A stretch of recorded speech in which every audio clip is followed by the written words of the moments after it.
Бәріне ассалаумағалейкум. Бүгін біздің каналда кезекті выпуск болмақ.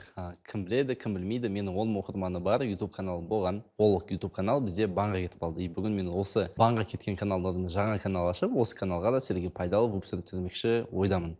Бүгінгі выпусктың негізгі тақырыбы ол менің туған күніме қатысты болады. Мен 23 жасымда түсінген, қандай 23 сайт бар, сол бойынша бөлісетін боламын. Бұл выпусты көріп арқылы сіз нақты өмірде қандай шешімдерді қалай қабылдау керек, не істеу керек, неден бастау керек, қандай элементтерді түсінсеңіз, точно бай боласыз, точно дәулетті боласыз, сол инсайттермен бөлісетін боламыз. Жалпы өзім жайлы айта кететін болсам, мен жасым 23-те, өзім әйелім бар, бір балам бар.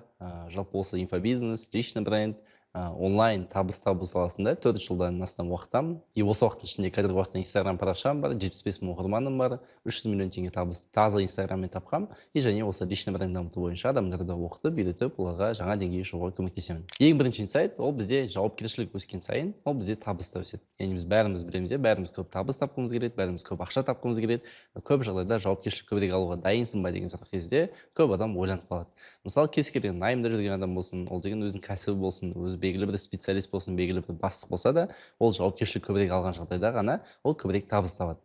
Мысалы, ең бірінші жағдайда бізде найымдағы адам бар. Найымдағы адам ол жауапкершілік қандай жағдайда алады? Ол тек қана өзінің жұмысы үшін, тек қана өзі үшін жауапкершілік алады. И бұндай жағдайда ол найымдағы адамның, бір сөзбен айтқанда, зарплатасы көп жағдайда төмен болады, немесе үлкен компанияға барған кезде ғана оның зарплатасы максимум 1 миллион теңгеге жетуі мүмкін. Екінші жағдай ол бізде фрилансер. Фрилансер уже тек қана өзіне емес, ол өзінің қаншама клиенттеріне жауапкершілік алады. И соған сәйкес оның табатын табысы да 2-3 миллион теңгеге жетуі мүмкін. Ал үшінші жағдай ол бізде кәсіпкер. Кәсіпкер ол өзіне, отбасысына, командасына, ол уже налог төлеуге, мемлекеттің алдында қаншама клиенттердің алдында жауапкершілік алған себепті ол өте үлкен табыс тауып, яғни 5-10 миллион теңге табысқа Қазақстанда шыға алады. Одан кейін төртінші инвестор болатын болса, ол жауапкершілікті именно тәуекел арқылы алады. Яғни өзінің қойған сумасын тәуекел жасайды, тәуекелдің арқасында ол табыс та табады. И сол себепті мен бірінші түсінген инсайтым өзім өмірімнен ең бірінші қадам табысты өсіргің келетін болса, просто көбірек жауапкершілік ал. И сол жауапкершілік алғаннан кейін, оны до конца сөзіңді айттың ба, сөзіңде тұрып, іс-әрекетін жасасаң, сенде точно табысың өседі. Екінші инсайт ол бізде сепарация. Кез келген ұл бала болсын, қыз бала болсын, сепарация деген нәрсе ол ең главный заттардың бірі деп ойлаймын. Сепарация негізгі 3 түрі болады. Сепарация деген жалпы не? Ол деген бір адам мен бір адамның, яғни екіге бөлінуі ғой, бір сөзбен айтқанда. Ол сепарацияның негізі 3 түрі болады. Ол біріншіден эмоциональный, екіншіден ол бізде физический, және үшіншіден ол материальный. И ол сепарация в основном адам болады. Неге ол сепарацияны өту керек? Себебі адам деген ата-анасынан жеке кетіп, одан эмоционально ешқандай шешімдерді сұрамай, ешқандай шешімдер үшін ол кісілерден қорықпай, одан ұялмай, өзі шешім қабылдай алатын деңгейге жететін болса, ол адам уже үлкен адам. Ал үлкен адам ғана көп ақша таба алады. Ал кішкентай бала ол көп ақша таба алмайды.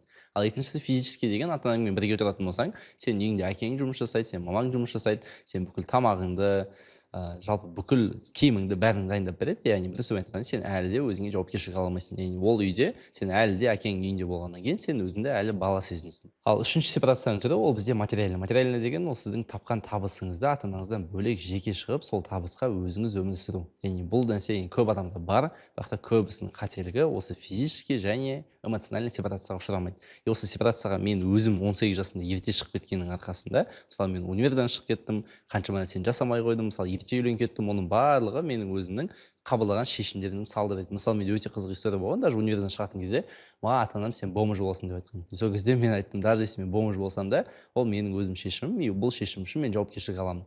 Яғни сол себепті кез келген үлкен табыс тапқысы келетін адам айтқым келетіні, ең бірінші осы сепарациядан өту керек. Сепарациядан өттің ба, болды, уже саған дальше жолың ашылады. Үшінші түсінген инсайтым ол ең басты байлық, ол бізде денсаулық, ал одан кейін білім.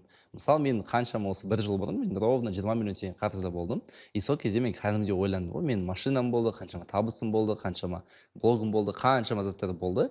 Енді мысалы даже ютубымда болды да, мысалы. И сол кезде байқасам, соның бәрін мен жоғалтып алдым. Қарызға кіріп кеттім, машинамды сатып жібердім, кез келген нәрсенің барлығынан в общем айырылып қалдым. И сол кезде өзім басымда ойландым, блин, хорошо, мен ешқандай нәрсем қолымда қалған жоқ. Енді мен не жасай аламын? И сол кезде бірден мен басыма ой келді, сен бұны когда-то жасасаң, значит сенің опытың бар. Опытың болса, білімің бар, білімің болса, сен точно осыны қайталай аласың. И дәл осы инсайт мен өзіме қатты өтті. Сол себепті мен бірінші кезекте любой адамға айтатын нәрсем ол сенің акцияң болсын, сенің алтындарың болсын, сенің үйің болсын, так далее, оның барлығы ол ақша. И оны кез келген жағдайда инфляция болсын, экономика болсын, любой үкімет болсын тартып ала алады. Ал именно сенің біліміңді ешкім тартып ала алмайды. Яғни сенің білімің болса, сен мықты эксперт болсаң, мықты білімің болса, любой адам всегда саған ақша төлеуге дайын болады. Сол себепті осы 4 жыл болып менің айналысқан негізгі нәрсем ол өзімнің біліміме көп ақша қою, өзімнің кәсіби жағынан, яғни білім жағынан өте жоғары деңгейге шығару. И осының арқасында қазіргі уақытта қаншама клиенттер маған уже 1 миллион, 2 миллион, 3 миллион теңге төлеп маған және де әртүрлі услугамды алады, әртүрлі обучениемді алады. И бір сөзбен айтқанда осы білімнің арқасында. Сол себептен всегда айтқым келетіні, что білімді адам ол білімсіз адаммен тең емес. Білімді адам ол всегда озады. Сол себепті білімге көп ақша құю керек. Төртінші инсайт ол бізде сенің қарызың, ол сенің ақша табуға болатын потенциалың. Яғни әртүрлі адамдар болады. Осы видеоны көріп отырғандардың ішінде қарызы бар адамдар болуы мүмкін. Яғни қандай адам қарызға кіреді? Қарызға тек қана уже белгілі бір тәуекел ете алатын, белгілі бір деңгейге шыққысы келетін, яғни белгілі бір амбициясы, мақсаты бар адам ғана кіреді. А просто так, там, өз зарплатада стабильно жұмыс жасап жүрген адам, өмірден ештеңе қаламайтын адам, ол ешқашан қарызға кірмейді. Себебі оған қарызға кіруге ешқандай причина жоқ.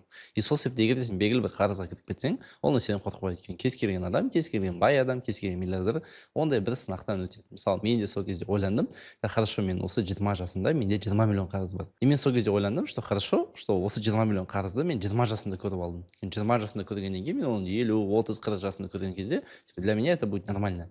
И даже егер мен сол жақтан өзім қателіктерін түсініп, ол жақтан сабақ алып, оны қайталамасам, скорее всего, болашақта менде ол нәрсе болмайды. И сол себепті егер де сенде белгілі бір қарыз болса, мысалы 5 миллион теңге болатын болса, сен айына таза 10 миллион теңге табыс таба алатын вообще потенциалың бар деген сөз. Сол себепті оған қорықпай, қарызыңды тоқтатып, оны постепенно жауып, одан шығып, яғни жаңа деңгейге шықсаң болды. Жалпы негізі қарыз бойынша отдельно тоже алдағы уақытта выпуск түсіретін боламын. Бесінші инсайт ол бізде әрекет жасау, ол идеядан мықтырақ. Мысалы, бізде қазір нарықта өте көп адамдар бар, мен идеям бар, мен ананы жасағым келеді, мынаны жасағым келеді, осыны істеймін, мынаны жасаймын, мынаны жасаймын. Яғни әркімде өте гениальный, өте мықты талантты адамдар бар.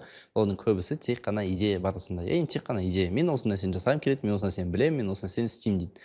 Но бірақ та көбінесе ол тек қана сөзші. Менің қолданатын басты принципім ол идея деген ол реально фигня. Неге? Өйткені оны барлық адам біледі, барлық адам істегісі келеді, но бірақ та ешкім жасамайды. То же самое Apple болсын, то же самое там Томас Эдисон болсын, жарықты шығарған, лампочканы шығарған, оның барлығы дәл сол идея өте көп адамға келді. Но бірақ та сол идеяны ең бірінші кім жасайды? Сол адам ғана үлкен ризық несібеге кенеледі. Мысалы, даже исламда мынандай бар екен деп, біз адамзатқа бір пайдалы бір дүние шығатын кезде Аллах тағала, яғни көп адамға сол идеяны береді екен, сен осы затты шығар деп. И соның ішінде, мысалы, 100 адам ішінде ең бірінші кім жасайды? Сол адам шығарады. Сол адам, яғни бір сөзбен айтқанда, өте бай, и адамдарға пайдалы болған, яғни ақыреттік те, осы дүниелік те өте көп табысын жасайды. И сол себепті бірінші кезекте мен всегда айтатын, идея сенде толық болмаса да, идея сен білмесең де, до конца істемесең де, идеально істегің келмесе де, просто сен жасау керексің.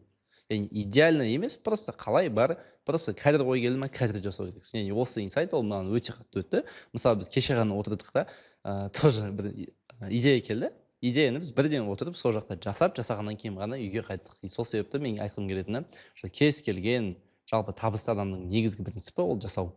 Ал идея деген ол өтірік, идея деген сізді ешқай жаққа апармайды. Алтыншы инсайт ол бізде орысша бір күшті сөз бар. Просто от слова рост, а сложно от слова ложь. Яғни бір сөзбен айтқанда, жай нәрселерді жасау, ол негізінен көптеген жетістікке жеткізеді.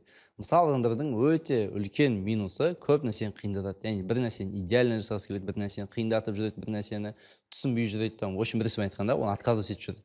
Көп жағдайда өте қарапайым әрекеттер сізді үлкен деңгейге жеткізеді. Допустим, мысалы, маған адамдар контент саласында өте көп запроспен келеді. Яғни контент түсіргім келеді, личный бренд дамытқым келеді, так далее.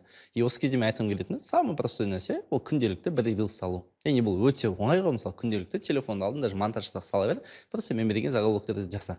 Яғни көп адамның проблемасы неде? Ол алады, оны қиындатады, студияға барады, ананы жасайды, монтажын жасайды, камераға түсіреді, бүйтеді, сөйтеді. В общем, бір сөзбен айтқанда, оны қиындатады.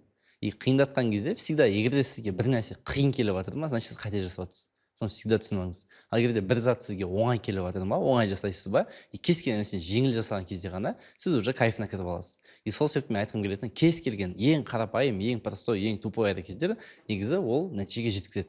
Ал көбінесе қиындататын, замудренный, супер күшті воронка, супер күшті нәрселер деген көбінесе ол жұмыс жасамайды, оның бәрі өтірік. И сол себепті всегда миыңызға қойып алыңыздар, қарапайым әрекеттер ғана ол үлкен нәтижеге жеткізеді.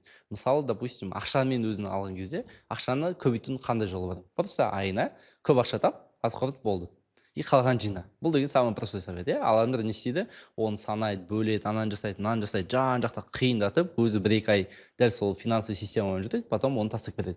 Сол себепті көбінесе өте қарапайым әрекеттер ғана сізді жаңа деңгейге жеткізеді. И осы жақтағы негізгі адам убеждениесі қандай? Мен көп жұмыс жасасам ғана байым, яғни мен қиын жұмыс жасасам ғана байым, мен қиын әрекеттерді жасасам ғана көп ақша табамын деген сияқты ой бар. Оның бәрі өтірік. Қазіргі заманда, интернеттің заманында қарапайым әрекеттер ғана сізді үлкен ақшаға шығарады. И самый главный осы қарапайым әрекеттерді постоянно системно жасау. Жетінші инсайт, егер де сен нақты сұрақ қоя білсең, сен уже 50% кез келген проблеманы шешім табасың. Мысалы, қазіргі заманда қалай? Біздің заман негізі информацияның заманы. Информацияның заманы деген, что любой нәрсені тез табуға болады. Но адамдардың басты проблемасы неде? Ол нәрсені таба алмайды. Неге таба алмайды? Себебі сұрақ қоя алмайды. Ал неге сұрақ қоя алмайды? Себебі өзінің басында білімі жоқ, яғни өзінің начитанности, өзінің кітап оқу, өзінің там басында белгілі бір ойлары жоқ. И сол себепті көп адам дұрыс сұрақ қоя алмайды. Яғни ең басты нәрсе, мен ойлаймын, осы заман, осы өмірдегі ол дұрыс сұрақты қоя білу. Мысалы, мынандай да, личный брендті қалай дамытамыз? Яғни бұл деген самый тупой сұрақ деп ойлаймын. Неге? Өйткені личный бренд дамыту деген ол деген өте абстрактный да. Ал егер де былай айтса, мен өзімнің контентімде осылай нәрсе айтуға ұяламын. Жалпы мен осы нәрсені салып, мынандай заголовокпен жазсам қалай? Осы нәрсе дұрыс па деген сұрақты сіз даже маған емес, ChatGPT-ге қойсаңыз, ол сізге жауап береді. И сол себепті көп адамның басты проблемасы ол дұрыс сұрақ қоя білмеу. Ал дұрыс сұрақ қоя білген кезде ғана сіз уже өте күшті деңгейге жетесіз. Мысалы, кезінде біз Kaizen клубта жүрген кезде Марғұлан Сейсенбайға бір адам күшті сұрақ қояды да. Яғни қалай мен өзімнің компаниямды шығарып, оны 3 миллиард теңгеге сата аламын дейді. Сосын Марғұлан Сейсенбай айтады да, онда сен компанияңды құрасың, потом оны оценкасын 6 миллион қыласың и саудаласып 3 миллионға сатасың дейді. Бір сөзбен айтқан кезде сол сұраққа сол дәл сондай тупой жауап деген сияқты. И сол себепті айтқым келетіні ең бірінші дұрыс сұрақ қоя білу, ол сізді точно жетістікке жеткізеді. Өйткені дұрыс сұрақ қойсаңыз, сіз тез жауабын аласыз. Сегізінші инсайт, ол кез келген үлкен табыс, ол тәуекел мен сабыр. Мысалы, көп адамның басты проблемасы өмірден көп нәрсені қалайды, бірақ та тәуекел етуге дайын емес. Яғни бұл деген қалай? Мен там машина алғым келеді, үй алғым келеді, байығым келеді, дамығым келеді, көп ақша тапқым келеді. И потом сізге айтады, давайте онда тәуекел жасап істеп көрің. И адамдар осы кезде жоқ, мен оны жасамаймын, мен тәуекел ете алмаймын, мен дайын емеспін, мен қорқамын деген сияқты өзіне отговорка тауып алады. Но бірақ та сіз просто жаттап алу керексіз. Өмірде самый простой нәрсе ол тәуекел жасайсыз, потом сабыр етесіз. Мысалы, любой салада тәуекел бар. Кез келген кәсіпті ашқан кезде ол бәрі басында анда 100% сеніп тұрмайды, ол орындалатынына, оның там істеліп кететініне, оны ешкім білмейді оны. Просто любой кәсіпкер, любой табысты адам просто басындағы идеясына сенеді, жасайды, жасағаннан кейін басында даже не получается. Ол көбінесе просто сабыр етеді, шыдайды, білім алады, ізденеді, ошибкаларды қарайды, и соның бірін улучшать етіп арқылы ғана үлкен табысқа шығады. Ал көп адам проблемасы неде? Просто соны жасамайды. Яғни өзінің тәуекелінен қорқады, бірақ та өмірден көп нәрсе қалайды. И сол себепті мен айтқым келетіні, что өзімнің қатты түсінген нәрсем, ол кез келген жаңа деңгейге шыққым келе ма, просто тәуекел ет.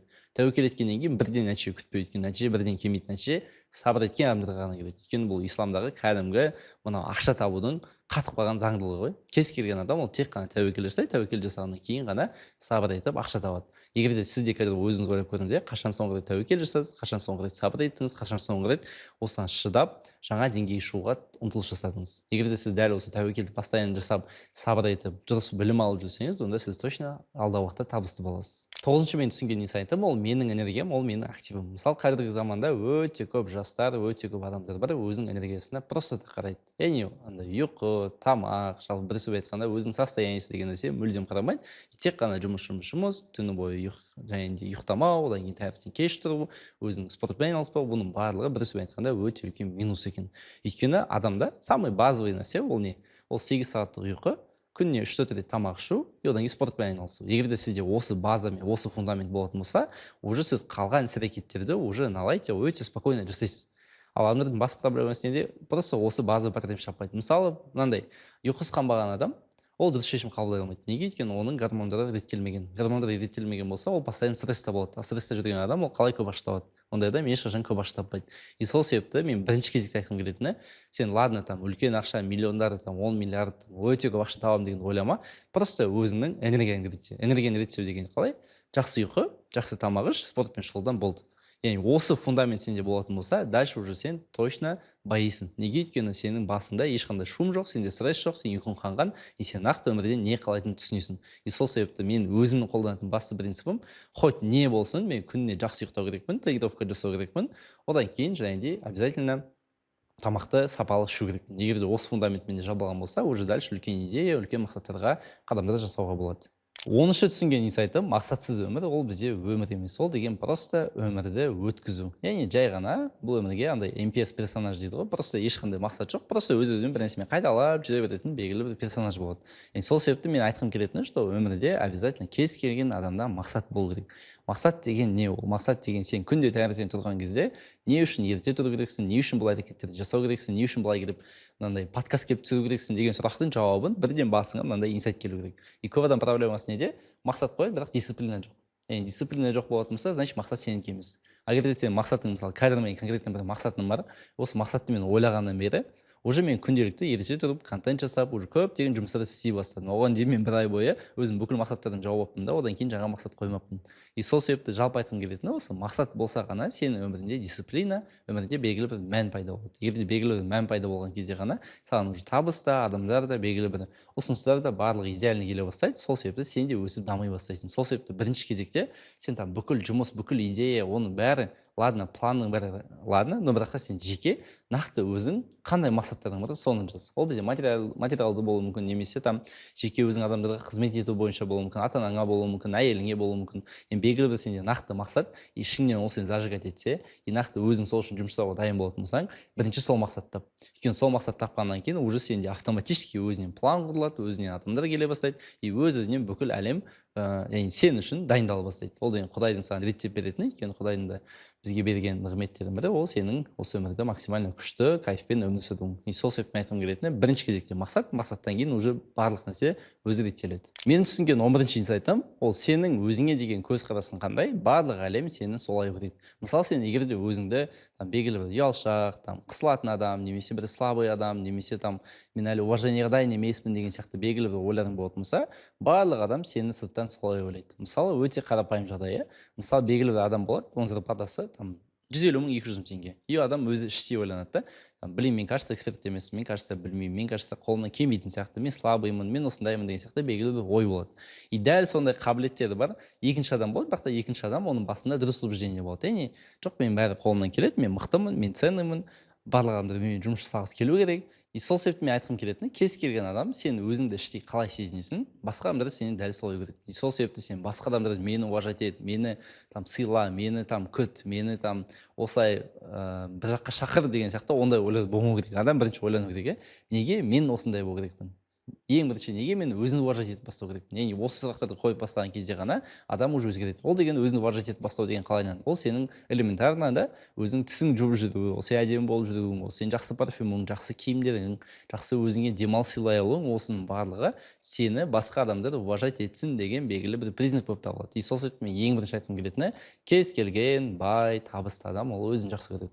И өзін жақсы көріп, өзін жоғары деңгейде, жоғары самооценкамен ұстаған себепті ол уже белгілі бір деңгейге жете алады. И сол себепті мен айтқым келетінім, бәрі сенің өзіңнің ішкі ойыңнан басталады.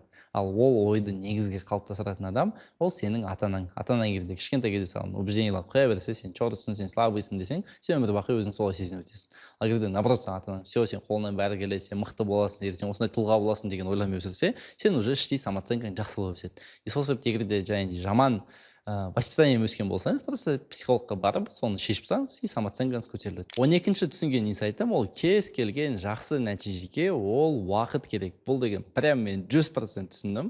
Өйткені қазіргі, мысалы, Инстаграмда, мысалы, әртүрлі TikTokта, Reels'та біз көреміз ғой, тез-тез адамдар нәтиже жасайды, тез-тез байк береді, тез-тез бәрі қолынан келіп кетеді деген нәрсе, оның барлығы өтірік. Неге өтірік? Себебі оның барлығы кезінде жиналған опыттың нәтижесінен. Егер сіз бір адамның бір айда байып кеткенін көрсеңіз, значит ол 3-4 жыл бойы сол потенциалын жинаған, әрекеттер жасаған, қателескен, опыт алған, білім алған, и соның барлығы нәтижесі осы бір айдың ішінде көрген. И мен нақты айтамын, любой салада хотя бы 3 жыл уақыт керек. Неге? Мысалы, мынандай әлемдегі статистика бар. Жылына 100 бизнес ашылса, соның 90% алыс жылында жабылады. И содан қалған 90% қалған 3 жылдың ішінде жабылады. И 3 жылдың ішінде шыдаған бір кәсіп, 100 кәсіптен бір кәсіп, ол 99% жабылды ғой, значит. И сол бір кәсіп қана ол жақсы шыдауады.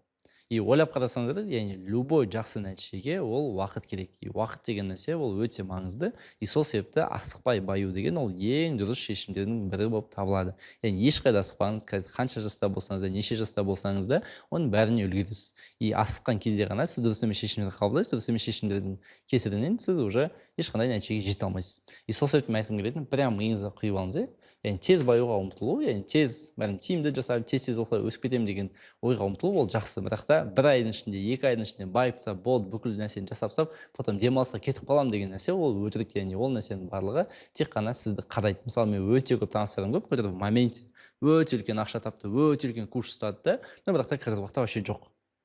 Неге? Өйткені сол курсты көтере алмады. Өйткені адамның өзінің қандай масштабқа жеткісі келеді, и сол масштабқа сәйкес оның да қабілеттері, оның да белгілі бір сол ақшаны ұстай алу психологиясы дамиды. Ал егер бірден дамып кетіп, бірден байып кететін болса, сіздің психологияңыз, сіздің өзіңіз оған дайын болмайсыз. Яғни бір сөзбен айтқанда, сіз мынандай шыны ыдыс болатын болсаңыз, ол шыны ыдыс жаңағыдай бір сөзбен айтқанда сыртынан төгіліп кетеді. А сіз оны постоянно өсіру арқылы сіз уже өте үлкен ақшаны, өте үлкен капиталды өзіңіздің жеке бойыңызда ұстай аласыз. И сол себепті асықпай баю ол менің ең үлкен инсайттардың бірі болып табылады. 13-ші түсінген инсайтым, егер де сізде депрессия, выгорание деген сияқты белгілі бір сезімдер келіп жүрсе, немесе өзіңіздің эмоциональный состояние сондай болса, значит сіз бір орында өте ұзақ уақыт тұрсыз. Мысалы, көп адамдардың қателігі неде? Мысалы, мен өзім түсінгенім, егер де менде выгорание болып жатса, что-то депрессия болып жатса, ештеңе істегім келмей жатса, мен точно бірдеңе ойланамын да, так, хорошо, мен қанша уақыт бұрын мен жаңа деңгейге шықтым. Яғни жаңа деңгей үшін қандай жаңа әрекеттер жасадым, қандай жаңа тәуекел жасадым, қандай жаңа білім алдым, мен всегда соны бірінші ойланамын. Себебі кез келген выгораниенің негізгі причинасы ол бір орында тұру. И адамдардың көбінесе проблемасы неде? Сол выгораниеден қашып кетеді. Қашып кету деген қалай? Ауылға кетіп қалу, там вообще сетьқа кірмей қою, шетелге шығып кету деген сияқты содан қашады. И қашқаннан кейін келіп қайта жұмыс жасайды, қайта жұмыс жасағанмен ол выгорание қайтып келе береді. Яғни бір сөзбен айтқанда, соның причинасымен емес, оның последствиясымен жұмыс жасау болып табылады. И сол себепті егер де сізде выгорание, депрессия болатын болса, вы уже готовы расти. Яғни сіз келесі деңгейге, значит, дайындалып жатсыз. И дайындалып жатсаңыз, просто соған әрекет жасап, жаңа тәуекел етіп, жаңа білім алып, жаңа ортаға қосылып, жаңа әрекеттер жасап, уже осы деңгейге шығыңыз. И сол кезде ғана сізде постоянно рост болады. 14-ші мен түсінген инсайтым, ол сенің бизнесің, ол сенің деңгейің. Бұл деген самый маған өткен ең үлкен инсайттардың бірі болып табылады. Неге? Өйткені көп адам проблемасы неде? Мен кәсібім не очень, мен салам не очень, мен нишам не очень, мен командам не очень, менің там, білмеймін, әйелім не очень деген сияқты әртүрлі басқа бір факторларды айтады.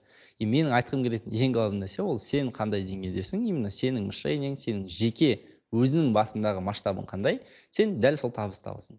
И адамдардың проблемасы неде? Ол ойлайды, мысалы, мен жақсы инструмент алып алсам, немесе жақсы белгілі бір команда алып алсам, негізі белгілі бір мықты адамға бір ақша төлей салсам, немесе былай жасасам, мен бірден байып кетемін деген. Но бірақ та оның бәрі өтірік. Өйткені егер де сенің өзінің жеке калибрің өспесе, жеке калибр деген сенің ойлау масштабың, жеке өзіңнің тұлғалық дамуың, тұлғалық масштабың өспесе, сен никак қандай кәсіппен айналыспасаң да, сен всегда минуста боласың.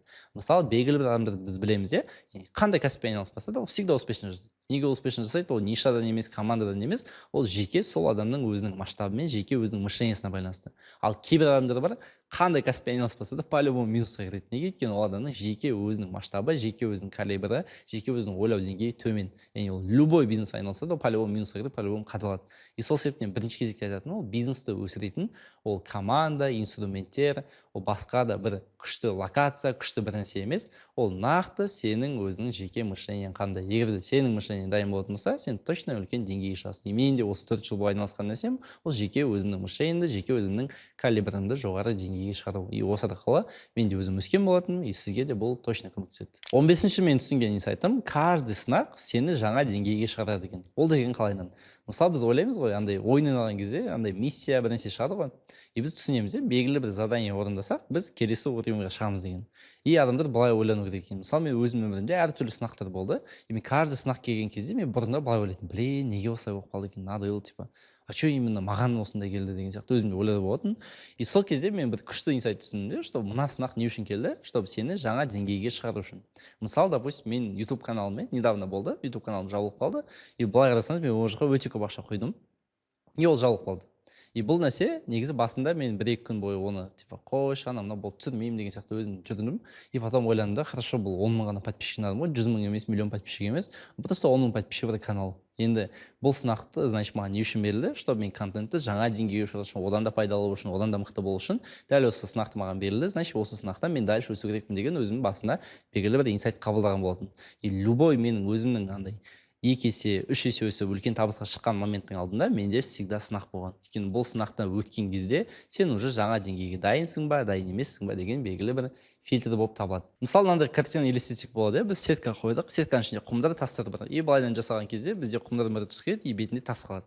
И бұл да мен ойлаймын, андай Аллах тағаланың жалпы адамдарға сен байлыққа дайынсың ба, дайын емессің ба деген белгілі бір фильтр болып табылады. Мысалы, егерде адам сынаққа кіріп барып ол табысқа жететін болса, ода іштей андай менменшілдік болмайды. Неге өйткені менменшілдік болады, егерде ол бәрі оңай жетіп кетсе, ол все дейді, менменшіл болады. Мысалы, сол себепті көбінесе байдың барлардың көбісі жаңағыдай кішкене тәкаппар болады. Ал егерде адам қиналып, сол белгілі сынақты жеңіп одан барып өтетін болса, ол адам уже белгілі бір мудроспен шығып, уже оның Құдайдың берген бір ризық несібе екенін түсініп, оның барлығы қандай бір қиындықпен келгенін түсініп, ол адам көбінесе қарапайым болды. Сол себепті белгілі бір сынақтан өтіп, қиналып, ол сынақты жеңіп, өзі белгілі инсайт түсініп өткен бай адамдар көбінесе қарапайым болды. Ал біреу мысалы көмектесе салған, наследство алған белгілі бір байдың барлығы көбінесе тәкаппар болады. И сол себепті сынақ деген нәрсе адам өміріне тек қана өсіру үшін келеді. Ол деген просто сен қинау үшін, сен қиналып жүру үшін келмейді. Ол сен нақты жаңа бір деңгейге шығару үшін келеді. Сол себепті сынақтар келсе, оған наоборот қуанып қарсы керек. Значит, сынақ келді ме, значит, все, сен алдағы уақытта өсесің. 16-шы түсінген инсайтым, сенің қорқынышың ол сені жаңа деңгейге шығаратын навигатор болып табылады. Мысалы, біз тугисқа белгілі бір адрес жазып, соған қарай барған кезде бізге всегда оңға, солға, қай жаққа бұрылу керек екенін айтып тұрады. И дәл осы адамның өмірінде де мен түсінгенім, егер де белгілі бір затты жасау қорқынышты болса, сол нәрсені жасау керек. Мысалы, менде ол андай қымбат обучение сатып алу, қымбат ақшаның бірін рекламаға қою, командаға жаңа үлкен зарплатаға адамдарды алу, белгілі бір жаңа деңгейде тәуекел ету, осының барлығы мені жаңа деңгейге шығарған болатын. Себебі оны жасау маған басында қорқынышты болды. Конечно, мен оны жасағым келмеді.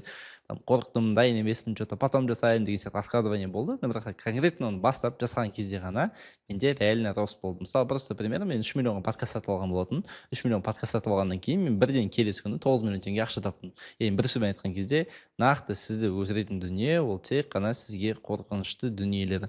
Егер де сізге қорқынышты болмаса, сіз өспейсіз. Өйткені қорқынышты емес, комфортты әрекеттерді жасау арқылы сіз всегда бір деңгейде қала бересіз. И сол себепті дәл қазір отырып өзіңізге маған қандай заттарды жасау қорқынышты, соның бәрін жазып алыңыз. Ол обучение сатып алу, возможно, тәуекел ету, возможно, жұмыстан шығу, возможно, тағы да бір нәрсе деген сияқты белгілі бір қорқынышты дүние болады. И сол қорқынышты дүниенің бәрін жазып соны жазсаңыз, мен сізге айтайын, что сіз спокойно, өте бай, дәулетті адам болып шығасыз. 17-ші мен түсінген инсайтым ол ешқашан берілмеу. Мысалы, мен өзім 4 жыл бойы блог жүргіземін. 4 жылдың алғашқы 3 жылында менде максимум 10 мың оқырман жиналды. И мен күнде контент салай беретінмін, қаншама ақша құятынмын, видеоларды алып кәдімгідей профессиональный контент жасайтынмын, бірақ та оны ешқайсысы атпай, ешқандай маған подписчик алып келмейтін.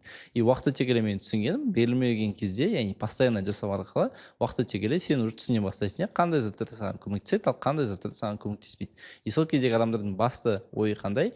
Белгілі бір әрекет жасағаннан кейін бірден все болмайды екен деп қоя салады. Но бірақ та егер де сіз бір контентті жасап, мысалы, ол контент атпай қалып, одан кейін сіз отырып ойлансаңыз, неге менің бұл контентім атпады деп. И соған белгілі анализ жасап, жаңа әрекет жасасаңыз, сізде всегда нәтиже пайда болады. Яғни бұл нәрсені мен өзім бокстан үйренген. Бокста бізде постоянно кез келген жарысқа шығасың, жарысқа шыққаннан кейін сен өзіңе анализ жасайсың, анализ жасаған кезде не үшін осы бойда ұтылып қалдың, соның бәрін жазып аласың, чтобы келесі бойда дәл сол қателіктерді жасамас үшін кәдімгі тренировка жасайсың, өзіңді улучшать етесің, и осы арқылы келесі бойға дейін сен уже мықты болып бастайсың. И сол себепті мен айтқым келетіні, что просто ешқашан берілмеу, ол кез келген мықты адамның, мықты жетістікке жеткен адамның белгілі бір принципі, белгілі бір инсайты деп түсінемін. 18-ші түсінген инсайтым, сен осы әлемге қанша бересің, адамдарға қаншалықты қызмет етесің, сен тек қана соншалықты ақша табасың. Мысалы, орыстарда күшті сөз бар да, вот деньги тень твоей ценности. Яғни ақша сенің құндылығыңның көлеңкесі. Ол деген не деген сөз? Сен өмірге, әлемге қаншалықты құндылық беріп жатсың. Мысалы, қазіргі уақытта неге Илон Маск өте көп ақша табады? Потому что Илон Маскты ешқандай адам оған замена жасай алмайды, потому что оны әлемге беріп жатқан құндылығы өте жоғары. Біріншіден Тесла машинаның өзі, мысалы, электрокар болып ең бірінші болып нарыққа шықты. Нарыққа шыққаннан кейін қаншама адамдарға бензинсіз өзінің машинасын зарядтап, кез келген жаққа баруға белгілі бір экономный вариант шығарған болатын. Бұл деген өте үлкен құндылық. Одан кейін мысалы Starlink, бүкіл әлемнің жерінде ешқандай мобильный данныйсыз ақ, ешқандай мемлекеттің құзырын ешқандай мемлекеттің органдары бақылай алмайтында, ешқандай мобильный данный требовать етпейтін, просто космостан прямой саған интернет беретін белгілі бір құрылғыны ойлап тапты. Бұл да бір сөзбен айтқан кезде өте үлкен әлемге беріліп жатқан құндылық, яғни ол құндылықты ешқандай адам баса алмайды. И одан бөлек қаншама басқа да адамдар бар, мысалы Джефф Безос болсын, Джек Ма болсын, там кез келген бір арна болсын да оның барлығы әлемге белгілі бір құндылықты беріп жатыр. И осы құндылықты бергеннің арқасында ғана олар өте үлкен ақша табады. Мысалы мен өзім Стив Джобстың үлкен фанатымын. Стив Джобстың өзі мысалы MacBook'ты шығарған кезде ода ой мынандай болған ғой, мен осы MacBook'ты шығарамын, и осы MacBook'ты қолданған жалғыз адамның өзі ол кез келген кодты жазып, кез келген продуктивный жұмыс жасау арқылы кез келген үлкен компанияны осып кете алсын деген сияқты белгілі бір идеям жазған болатын. И сол себепті мен айтқым келетіні, ол сенің осы өмірге беріп жатқан құндылығың, ол сенің таза өзіңнің табысың. Сол себепті өмірге сен қаншалықты көп бересің, қаншалықты көбірек пайдалы болсын, сол кезде ғана өзің көп ақша табасың. И адамдардың басты проблемасы тек қана алуды ойлайды, но беруді ұмытып кетеді. Сол себепті сен қаншалықты көп бере беріп пайдалы бол, сол кезде ғана сен өзің байисың, сол кезде ғана адамдар саған үлкен ақша төлеп саған келетін болады. 19-шы мен түсінген инсайтым, ол бізде контент жасау. Бұл деген өте банальды болуы мүмкін, өте необычно болуы мүмкін, но контент жасау деген бұл қазіргі заманның жаңа валютасы, жаңа мұнайы. Неге? Мысалы мен белгілі бір осы информацияны дәл қазір мені екі адам тыңдап отыр. Ол менің проектім Алдияр және бізде съемка жасап отқан мысалы Елнұр деген жігіт. И ойлап қараңыз, осы инсайтты мысалы тек қана екі адам алуы мүмкін. Ал мен бұны YouTube-ға контент арқылы жасау арқылы оны 1000 адамға, 2000 адамға, 10 000 адамға, 20 000 адамға осы нәрсені көргізе аламын.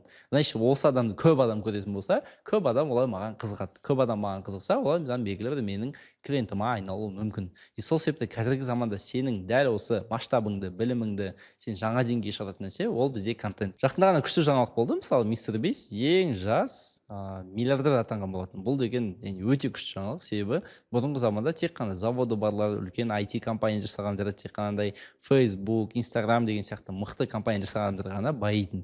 Ал қазіргі кезде біз жаңа бай адамдарды қарасақ, мысалы бірінші Хейли Бибер бар, өзінің компаниясын жасап шығып, оны $1 миллиард сатқан. Және екіншісі ол бізде Мистер Бист, одан бөлек Кайли Дженнер бар, одан бөлек басқа да өте көп жаңа дәуірдің миллиардерлері шығып жатыр. Яғни бұл деген не деген сөз? Ол біздің заманда берілген ең күшті мүмкіндік. Мысалы бізде тоже ата-анамыз айтады ғой, кезінде Советский Союзда осындай мүмкіндіктер болды, там Қазақстан бөлінген кезде албау керек еді деген сияқты. Дәл сондай мүмкіндік ол қазіргі заманда ол бізде контент. Мысалы мен тек қана 1 жыл болды контент жүргізгеніме, и 1 жыл бұрын мен 20 миллион қарызда болатын болсам, қазір менде уже өзімнің үйім бар, өзімнің жеке капиталым бар, өзімнің машинам бар. Оның барлығы тек қана тікелей контент жасап бастаудың арқасында деп ойлаймын. Өйткені бұл инструментті қолданған адам өседі, қолданбаған адам точно қаралады. И сол себепті ертең балаларыңызға кезінде контент деген осындай болып еді деп айтпас үшін қазірден бастап контент жасаңыз. Бұл деген өйткені сіздің табысыңызды прямой өсіретін, жаңа деңгейге шығаратын рычаг болып табылады. И сол себепті осы рычагты қолданған адам ғана осы өмірде байиды. 20-шы түсінген инсайтым, ол сенің қазіргі уақытта тапқан ақшаң, ол сенің болашағыңа қызмет ету керек. Яғни бұрында мен осыдан өте үлкен қателік жасайтынмын. Яғни мен ақша көп табатынмын,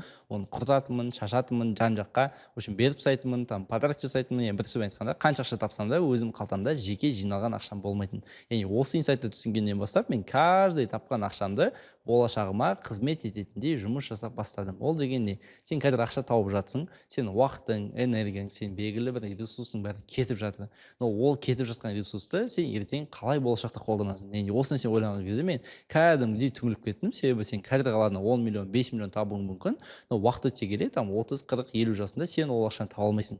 Значит, сен сол ақшаны таба алмайтын болсаң, өйткені сол кезде сізде энергия аз болады, энергия аз болғаннан кейін сенен мықтырақ жас конкуренттер пайда болады. Мықты жас конкуренттер сенің ақшаңды сенің орныңнан табатын болады.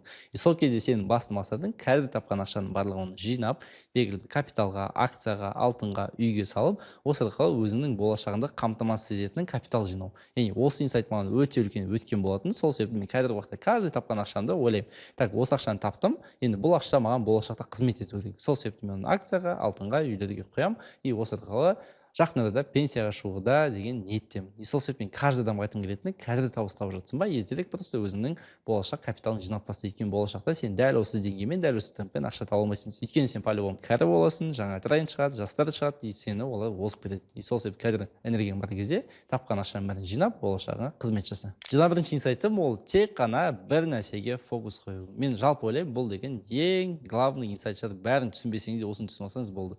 Яғни адам деген жетістікке келетін болса, ол тек қана бір затқа фокус қою керек. Егер де ол бір затқа фокус қоймаса, значит ол ешқай жаққа фокус қоймай, ешқай жақты тесіп шықпайды.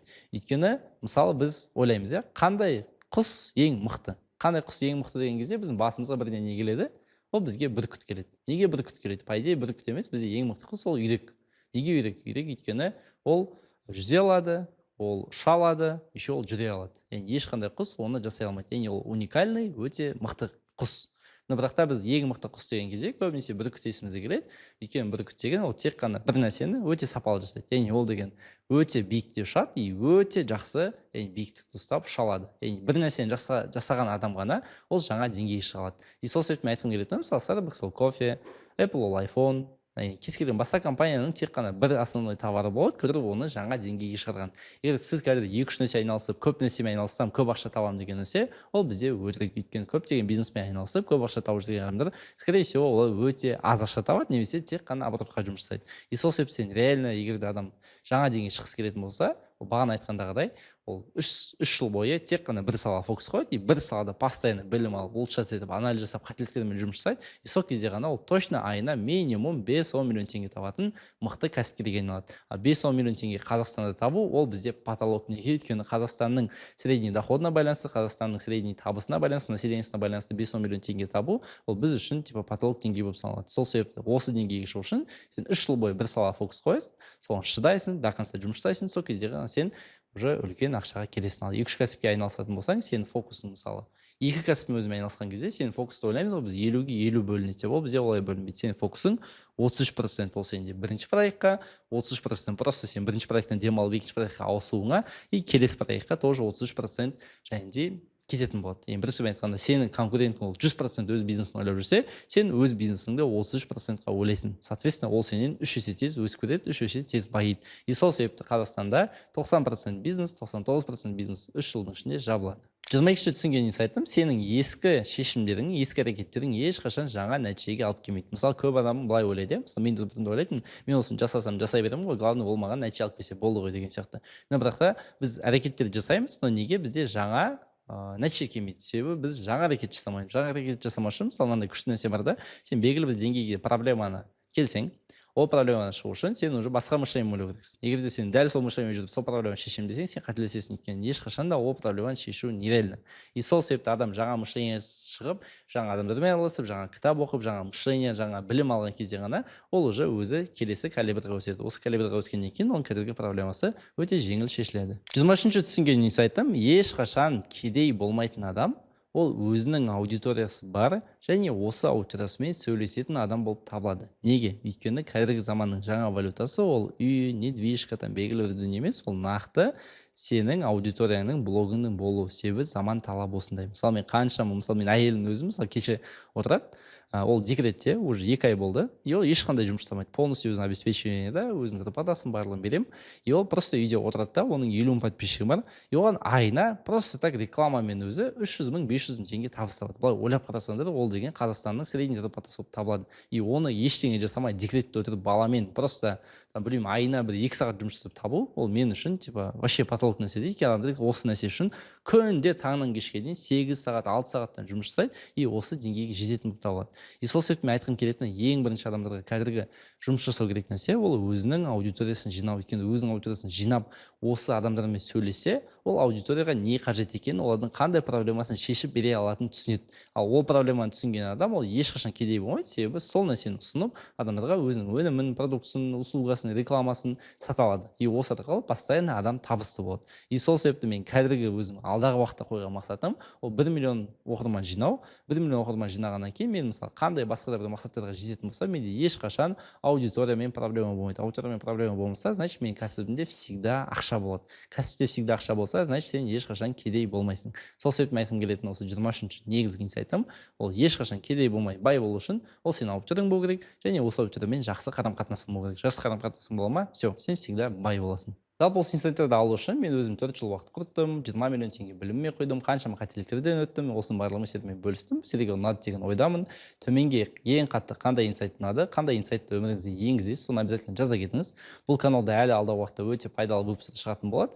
И сіздерге мен алдағы уақытта одан да күшті, қызықты тақырыпты дайындаймын. Егер де белгілі бір тақырып жайлы мен сөйлегенімді қаласаңыз, төменге жазып кетсеңіз болады. Себебі мен каждый комментарийді оқимын, и осы комментарий бойынша жұмыс жасайтын боламын. И алдағы уақытта кездескенше каналға тіркеліп алыңыз, и осы выпуск пайдалы болатын досыңызға обязательно жіберіп қойыңыз.